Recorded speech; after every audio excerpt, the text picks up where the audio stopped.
Bonjour, aujourd'hui je vais vous présenter quelques tutos déco, des petites choses de bricolage, des hacks DIY, pas facile à dire. C'est tout des choses que j'ai faites moi-même pour la décoration de ma maison à moindre coût et que vous pourrez reproduire chez vous si le cœur vous en dit.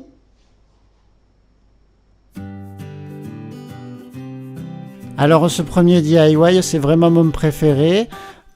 Pour cela, on a besoin tout simplement en matériel d'un carton de ce type-là.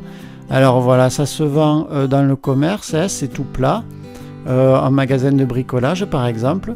Moi, le mien, je l'ai récupéré dans un vide-grenier pour 4,90 € seulement. Ensuite, on aura besoin de masking tape. Moi, j'ai pris ce modèle-là. Voilà, c'est marron, c'est brillant, je l'aime bien, elle est un peu large. C'est ma masking tape préférée. Je l'ai acheté dans un magasin de DIY à 12,50 €. Enfin, j'ai besoin de ciseaux, donc moi j'utilise mes ciseaux fidèles de DIY, voilà, que j'ai acheté dans un magasin de DIY à 37,50 €. La première étape, ça va être de poser le carton à plat, puis de le basculer en choisissant un sens, un côté, qui sera le dessous. Alors, je le positionne comme ceci. Ensuite, on va venir rabattre les petits côtés vers l'intérieur, tout simplement. Puis les grands côtés. Et enfin, on vient appliquer la masking tape en prévoyant un petit débord de 6 cm environ pour recouvrir le côté. On déplie tout le long, on vient appliquer avec la main et on laisse 6 cm de l'autre côté. On vient découper avec les ciseaux. Une fois que c'est fait, on laisse sécher un petit peu. Voilà, c'est bon. Et puis, on peut passer à l'étape suivante qui est de retourner le carton. Une fois que cette étape est remplie, on peut venir mettre ce qu'on veut dedans. Moi, j'ai choisi de mettre des livres parce que j'aime bien les livres. Voilà. Et ça fait un rangement pour mettre ce que vous voulez à moindre coût. On peut également, si on le souhaite, refermer les rabats de l'autre côté et éventuellement appliquer la masking tape également de ce côté pour servir de transport si on veut le mettre d'une pièce à l'autre par exemple.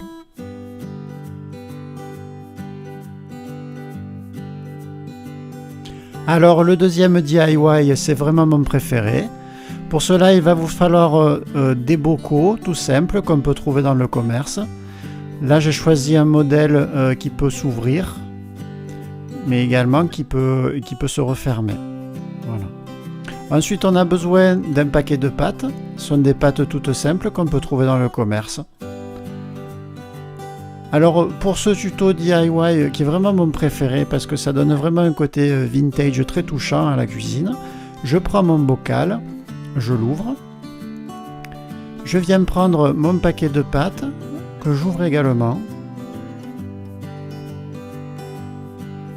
Puis je vais verser les pâtes dans le bocal en entier. Alors pas de panique, s'il y en a un petit peu plus, c'est pas grave. Il suffit d'égaliser et d'enlever le trop plein. Ensuite, je vais fermer mon bocal. Et voilà, ça donne un côté, je trouve, très joli, très Pinterest. C'est parfait pour décorer des étagères de cuisine par exemple.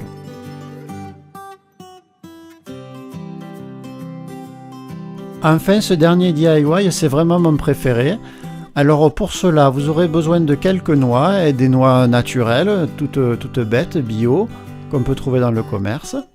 De la peinture acrylique, moi j'ai choisi cette couleur parce que j'aime bien le marron.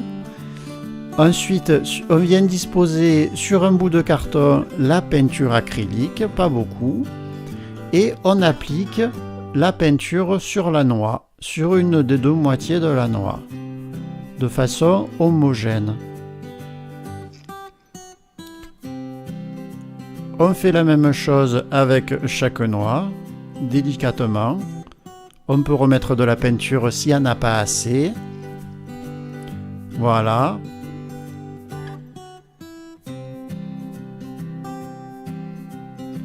Quand c'est fini, on laisse sécher un petit peu les noix.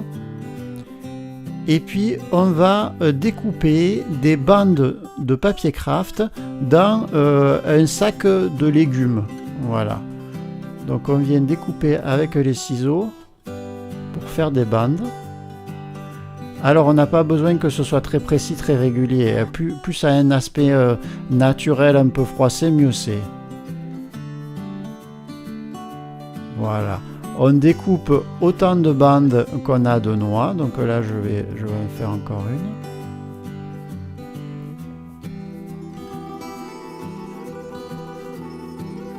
Voilà. Maintenant que j'ai mes bandes, je vais venir avec un pistolet à colle faire un point de colle sur les noix. Alors sur le côté qui n'est pas peint. Voilà, j'ai fait un point de colle.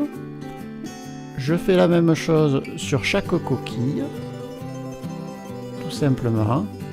Après, je répète l'opération. Pareil sur chaque coquille. Et je fais ça sur chaque noix, autant de fois qu'il y a de noix.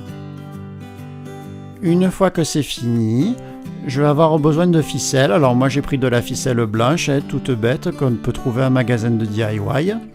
Et je viens appliquer la ficelle sur la colle, enfin autour de la noix. Je la mets autour de la noix et puis je fais des tours, plusieurs tours, ça dépend de la longueur. Après je prends les bandes de craft et je viens tout simplement les mettre autour de la noix.